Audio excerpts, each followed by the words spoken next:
በአሜሪካ ቨርጂኒያ ቢች ውሃ ውስጥ ሰጥሞ የሞተው ኢትዮጵያዊ ማንነትን ፖሊስ እስከ ትላንትና ምሽት ድረስ እንደማያውቅ መግለጹ ይታወቃል። በዛሬው ዕለት ግን ሟቹ አቤኔዘር አደፍርስ እንደሆነ ታውቋል። ከጓደኞቹና ቤተሰቦቹ ጋር በቨርጂኒያ ቢች ለመዝናናት የሄደው አቤል የአሜሪካ ህልሙን ለማሳካት መንገዶች የተከፈቱለት እንደነበረ ጓደኞቹና ቤተሰቦቹ ይናገራሉ።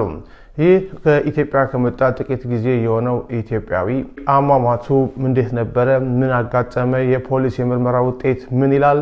ይሄን በተመለከተ ላይፍ ኢን አሜሪካ ኢትዮጵያን በተሰኘው የዩቲዩብ ቻናል ላይ ሰፊ የሆነ ትንታኔ ይዘንላችኋል። ዛሬ እንድትመለከቱ ጠቁማለን።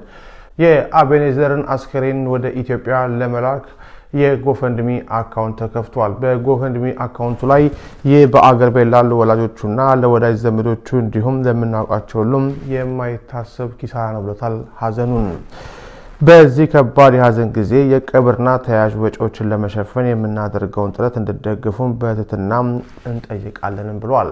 የአቤኔዘርን አሳዛኝ ገጠመኝ በቨርጂኒያ ቢች በላይፍ ኢን አሜሪካ ኢትዮጵያን ዩቲዩብ ቻናል ላይ ተመልከቱት።